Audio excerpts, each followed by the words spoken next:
আচ্ছা, টেকনিক্যাল ফল্টের কারণে আসলে একটু ঝামেলা হয়েছিল। আমরা ক্লাস আর নেই যেখানে ছিলাম সেইখানেই আছি। ক্লাস আর নেই, আপনারা ছিলেন না, আপনাদের স্যার তো আর ক্লাস নিতে পারি না। তাহলে আমরা আবারও শুরু করলাম। দেখেন, যারা যুক্ত হবেন পরবর্তী তার ক্লাস দেখে নিয়েন। সিডাপ এর পর কি ছিল ভাইয়া? তাহলে আইসিডিডিআরবি, আন্তর্জাতিক উদ্যানময় গবেষণা কেন্দ্র, এর সদর দপ্তর কোথায়? ভালো। তাহলে এইখানে একটু লিখবেন, এটি খাবার স্যালাইনের ফর্মুলা আবিষ্কার করে। এটি খাবার স্যালাইনের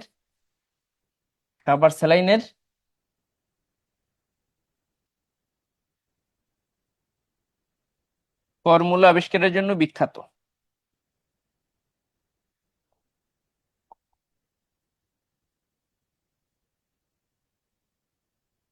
এটি খাবার স্যালাইনের ফর্মুলা আবিষ্কারের জন্য বিখ্যাত। তাহলে আচ্ছা, এখন অনেকে যুক্ত হয়েছেন আবারও। আমাদের একটু টেকনিক্যাল ফল্টের কারণে আসলে ক্লাস নেওয়া সম্ভব হয় নাই। আমরা ছিলাম বাংলাদেশে যেসব সংস্থার সংগঠনের বা যেসব সংগঠন বা সংস্থার সদর দপ্তর আছে বাংলাদেশে, বাংলাদেশে মানে হচ্ছে ঢাকায়। তাহলে তখন আমরা পড়ছিলাম বিমস্টেক। আপনারা চলে যাওয়ার আগ পর্যন্ত আমরা পড়ছিলাম বিমস্টেক, এরপর সিডাপ, এরপর এখন পড়াইলাম হচ্ছে আইসিডিডিআরবি। তাহলে এই যে আইসিডিডিআরবি, এটা আন্তর্জাতিক উদরময় গবেষণা কেন্দ্র, মহাখালীতে অবস্থিত কলেরা হাসপাতাল নামে, হাসপাতাল, তাই না? আচ্ছা, এটি কিসের কারণে বিখ্যাত বলেন? এটা হচ্ছে খাবার স্যালাইনের ফর্মুলা আবিষ্কারের জন্য বিখ্যাত। তাহলে বিশ্বের সর্বপ্রথম এই যে খাবার স্যালাইন আবিষ্কার করে আইসিডিডিআর, একটা আন্তর্জাতিক প্রতিষ্ঠান, আইসিডিডি। আর আচ্ছা, এরপর আসেন,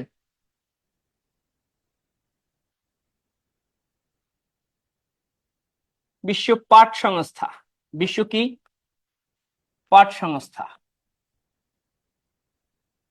বিশ্ব পাট সংস্থা, এটার নাম হচ্ছে আইজেও, ইন্টারন্যাশনাল জুট অর্গানাইজেশন।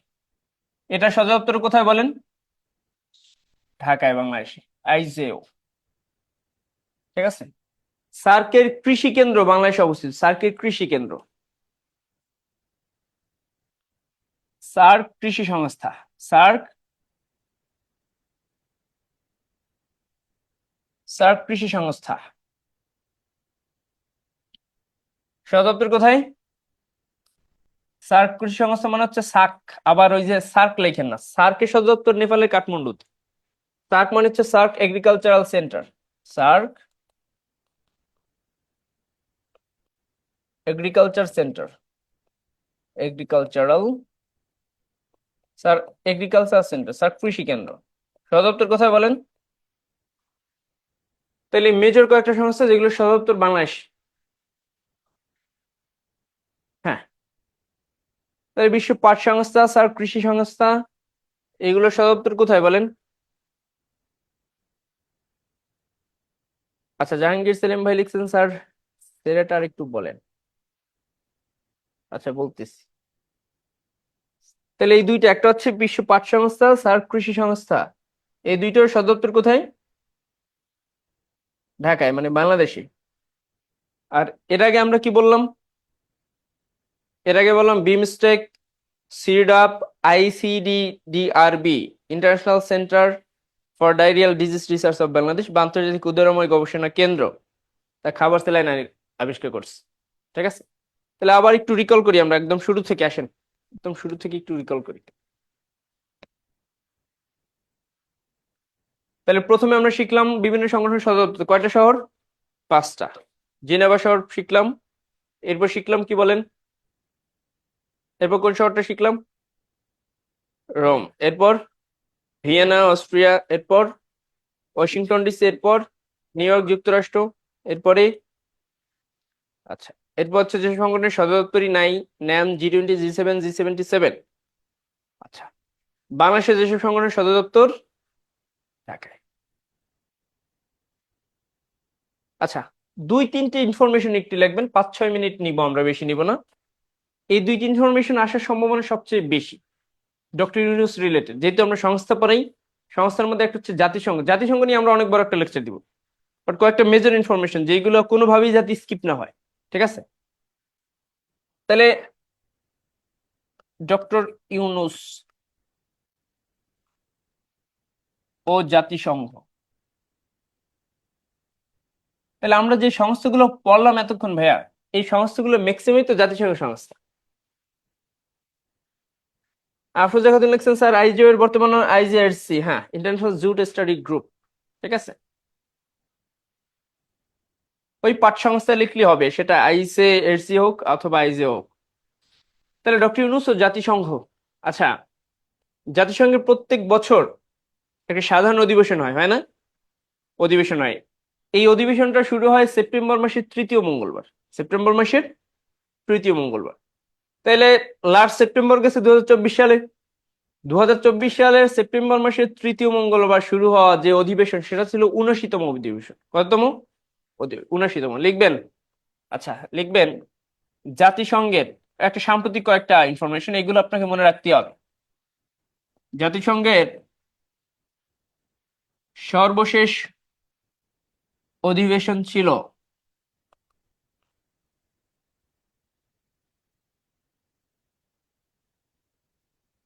আচ্ছা, নাসরিন জান লিখছেন। আচ্ছা ঠিক আছে, আপনার জন্য আবার একটু আসতেছি, দেখেন। এই যে বাংলাদেশের যেগুলো আছে, বিমস্টেক, সিরডাপ, আইসিডিডিআরবি।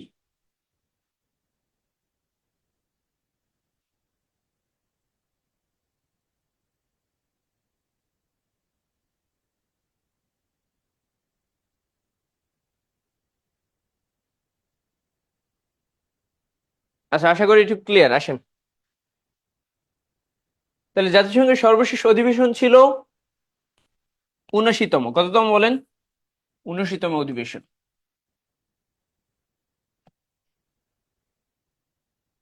কত সালে? 2024 সালের কোন মাসে বলেন? হ্যাঁ, সেপ্টেম্বরে অনুষ্ঠিত হয়। এটা তো একদম নিয়ম এটাই, তাই না? আচ্ছা, তার সর্বশেষ অধিবেশন ছিল 79তম অধিবেশন। এই অধিবেশনের সভাপতি ছিল এই অধিবেশনের সভাপতি ছিল এই অধিবেশনের সভাপতি, দেখেন এভাবে কোশ্চেন অনেক আসছে যে এই অধিবেশনের সভাপতি কে। এই অধিবেশনের সভাপতি ছিল ফিলেমন ইয়াং। Philemon young. উনি ক্যামেরুনের। কোন দেশের বলেন?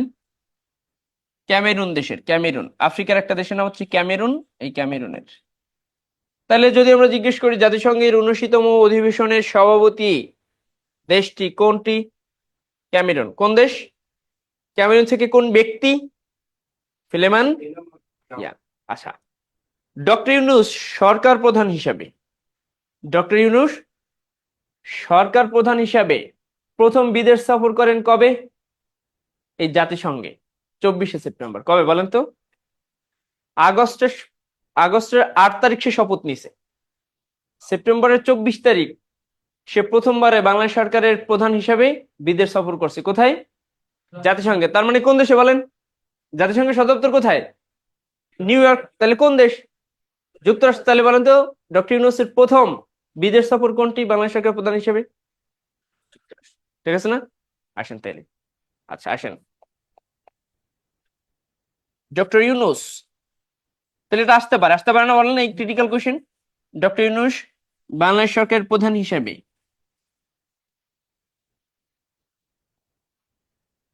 বাংলাদেশ সরকারের প্রধান হিসাবে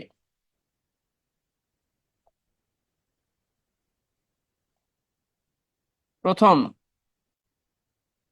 বিদেশ সফর করেন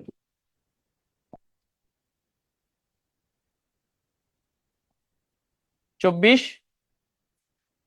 সেপ্টেম্বর। কিসের জন্য বলেন? 2024। কিসের জন্য? জাতিসংঘের অধিবেশনে যোগ দিতে। জাতিসংঘের অধিবেশনে যোগ দিতে। তার মানে কোথায় বলেন? যুক্তরাষ্ট্রে, তাই তো? নিউ ইয়র্কে। তার মানে যুক্তরাষ্ট্রে। এইটা একটু মনে রাখতে হবে, যদি এটা বাংলাদেশের টিচার পড়াইতো। তারপর আমি একটু বলে দিলাম যাতে আপনার একটু ঝামেলা কম হয়। তাহলে ডক্টর ইউনূস বাংলাদেশ সরকারের প্রধান হিসেবে প্রথম বিদেশ সফর করেন 24 সেপ্টেম্বর 2024। কোথায়? যুক্তরাষ্ট্রে, জাতিসংঘের অধিবেশনে যোগ দিতে, তাই তো? আচ্ছা, এই অধিবেশনের সভাপতি কে ছিল? ফিলেমন ইয়াং কোন দেশের বলেন? এই অধিবেশন ছিল কততম অধিবেশন? 19তম অধিবেশন। এটুকু লিখছেন? আচ্ছা, সবচেয়ে দুইটা ইনফরমেশন যে দুইটা একদম মুখস্থ করে ফেলবেন। দেখেন ভাই, আপনি একটু রিলেট করেন তো। আগে আসতো না শেখ হাসিনা জাতিসংঘের অধিবেশনে কয়টি প্রস্তাব উত্থাপন করছে? আসতো না এই টাইপের কোশ্চেন? আসতো না খালি জাতিসংঘের অধিবেশন হইতো আর শেখ হাসিনা কয় দফা দাবি করছে, রোহিঙ্গা বিষয়ে কয়টা দাবি করছে, কি কি প্রস্তাব দিছে, এগুলো প্রচুর আসতো পরীক্ষায়। শেখ হাসিনা কবে ভাষণ দিছে এটা আসতো না? তা শেখ হাসিনার ভাষণ যদি আসে তাহলে কি ডক্টর ইউনূসের ভাষণ আসতে পারবে না? উনি তো আরো জেন্টেলম্যান, আরো আরো বেশি মেধাবী, তাহলে উনি আসতে পারেন, ওনার কথা তো আরো বেশি ভ্যালু, তাই না? তাহলে ওনার ওনার এটা মনে রাখতে হবে, লিখবেন এই অধিবেশনে, এই অধিবেশনে ডক্টর ইউনূস, উনি কি ইংরেজি জানেন না ভাই? তাহলে ভাষণ কোন ভাষায় দিছে, ইংরেজি নাকি বাংলায়? অবশ্যই বাংলায়। অবশ্যই কোন ভাষায়? এই অধিবেশনে ডক্টর ইউনূস বাংলায় ভাষণ দেন। তাহলে জাতিসংঘের অধিবেশনের প্রথমবারের মতো বাংলায় ভাষণ দেন ডক্টর ইউনূস, তার প্রথমবার, তাই না? এই অধিবেশনে ডক্টর ইউনূস বাংলায় ভাষণ দেন। তাহলে দেখেন এই কোশ্চেনটা সবচেয়ে ইম্পর্টেন্ট একটা কোশ্চেন, খুব ভালোভাবে মনে রাখেন। 27 সেপ্টেম্বর কবে বলেন? তাহলে জাতিসংঘের অধিবেশনে ডক্টর ইউনূস ভাষণ দেন কয় তারিখ? 27 সেপ্টেম্বর 2024। ইনফরমেশন খুবই ভেরি ভেরি ইম্পর্টেন্ট, মনে রাখেন। এর সাথে যেটা ইম্পর্টেন্ট সেটা হচ্ছে তিনি রোহিঙ্গা সংকট সমাধানে, কি সংকট? রোহিঙ্গা, হ্যাঁ, এই রোহিঙ্গা নিয়ে যে ঝামেলা আছে, রোহিঙ্গা সংকট সমাধানে, রোহিঙ্গা সংকট সমাধানে 3 দফা প্রস্তাব করেন। কয় দফা? আচ্ছা, এটা আরো বেশি ইম্পর্টেন্ট। 3 দফা প্রস্তাব করে। তাহলে এটাও কি বলেন তো, খুবই 3 দফা প্রস্তাব করে রোহিঙ্গা সংকট সমাধান।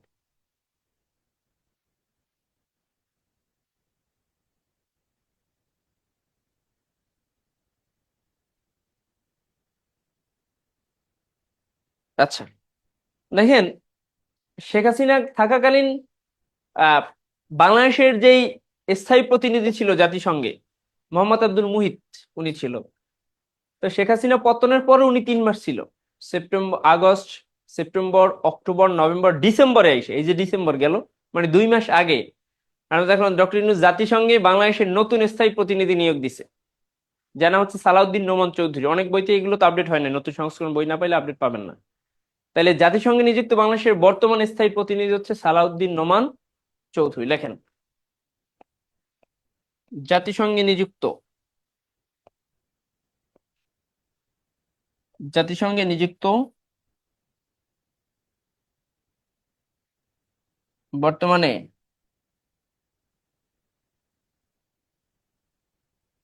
বাংলাদেশের, জাতিসংঘে নিযুক্ত বর্তমানে বাংলাদেশের স্থায়ী প্রতিনিধিকে, স্থায়ী প্রতিনিধি সালাউদ্দিন নোমান চৌধুরী। সালাউদ্দিন নোমান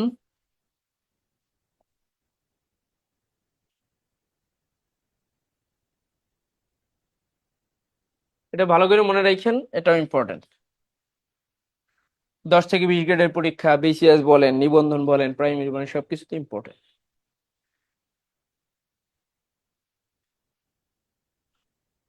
সালাউদ্দিন নোমান চৌধুরী ডিসেম্বরে ওনাকে নিয়োগ দেওয়া হয়েছে, ডিসেম্বরের শেষের দিকে, তার মানে জানুয়ারি ফেব্রুয়ারি 2 মাস, 2 মাস এখনো হয় নাই। ডিসেম্বরের 21 তারিখ না 22 তারিখ নিয়োগ দিয়েছে ওনাকে।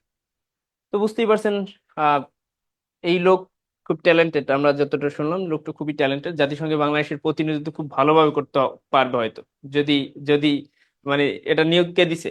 ডক্টর ইউনূস দিছে, তার মানে উনি বুঝে শুনে দিছে। এবং এর ফল কিন্তু অলরেডি পাওয়া শুরু হয়ে গেছে। কোথায় বলেন তো? এই যে আপনার ইউএনএইচসিআর, তারা এই যে জুলাইয়ের গণহত্যাকে কিন্তু প্রতিবেদন আকারে দিছে না?